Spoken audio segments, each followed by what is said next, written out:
Most of you don't know that coronavirus as a model of a pathogen was isolated in 1965. Coronavirus was identified in 1965 as one of the first infectious replicatable viral models that could be used to modify a series of other experiences of the human condition. It was isolated once upon a time associated with the common cold. But what's particularly interesting about its isolation in 1965 was that it was immediately identified as a pathogen that could be used and modified for a whole host of reasons.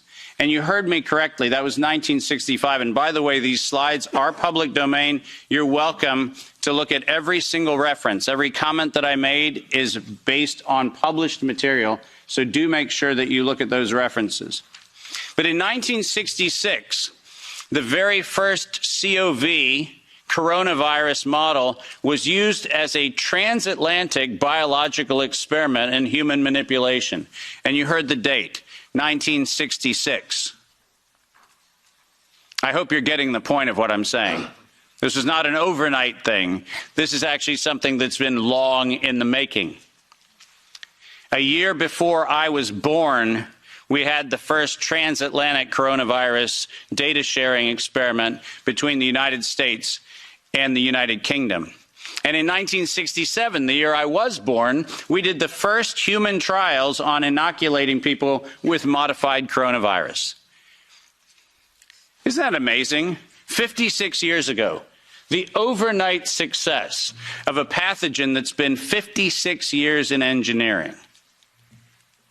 And I want that to chill with all of you. Where were we when we actually allowed, in violation of biological and chemical weapons treaties, where were we as a human civilization when we thought it was an acceptable thing to do to take a pathogen for the United States and infect the world with it? Where was that conversation? And what should have been that conversation in 1967? That conversation wasn't had. Ironically, the common cold was turned into a chimera in the 1970s. And in 1975, 1976, and 1977, we started figuring out how to modify coronavirus by putting it into different animals, pigs and dogs. And not surprisingly, by the time we got to 1990, we found out that coronavirus as an infectious agent was an industrial problem for two primary industries, the industries of dogs and pigs. Dog breeders and pigs found that coronavirus created gastrointestinal problems, and that became the basis for Pfizer's first spike protein vaccine patent, filed, are you ready for this, in 1990. Did you hear what I just said? 1990. Operation Warp Speed? I'm sorry. Where's the warp and the speed? Pfizer, 1990, the very first spike protein vaccine for coronavirus. Isn't that fascinating? Isn't it fascinating that we were told that, well, the spike protein is a new thing. We just found out that that's the problem. No.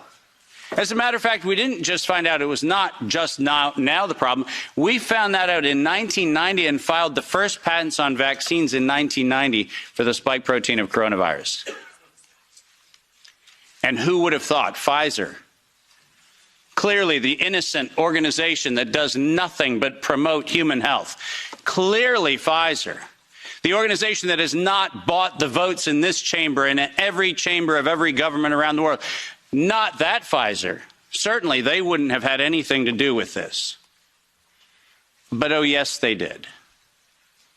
And in 1990, they found out that there was a problem with vaccines. They didn't work. You know why they didn't work?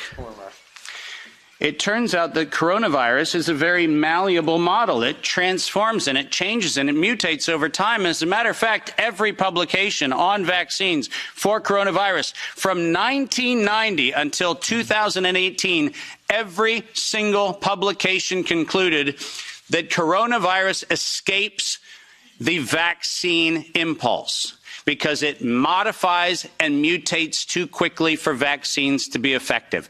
And since 1990 to 2018, that is the published science, ladies and gentlemen.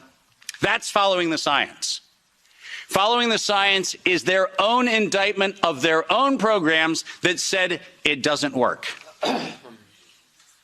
And there are thousands of publications to that effect, not a few hundred, and not paid for by pharmaceutical companies. These are publications that are independent scientific research that shows unequivocally, including efforts of the chimera modifications made by Ralph Baric in the University of North Carolina, Chapel Hill. All of them show vaccines do not work on coronavirus. That's the science. And that science has never been disputed. But then we had an interesting development in 2002. And this date is most important. Because in 2002, the University of North Carolina, Chapel Hill patented, and I quote, an infectious replication defective clone of coronavirus. Listen to those words, infectious replication defective. What does that phrase actually mean? For those of you not familiar with language, let me unpack it for you. Infectious replication defective means a weapon. It means something meant to target an individual, but not have collateral damage to other individuals. That's what infectious replication defective means.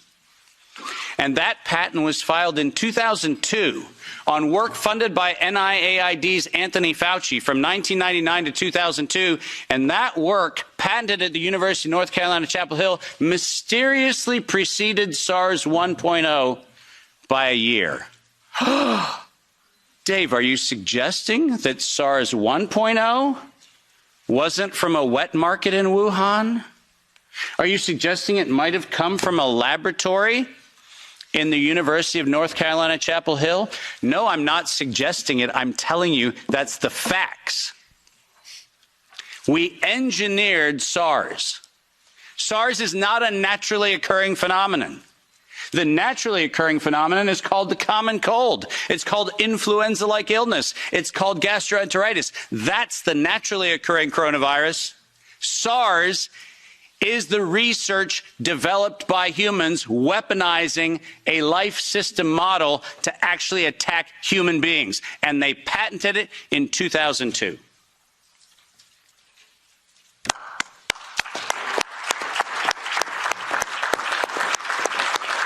And in 2003,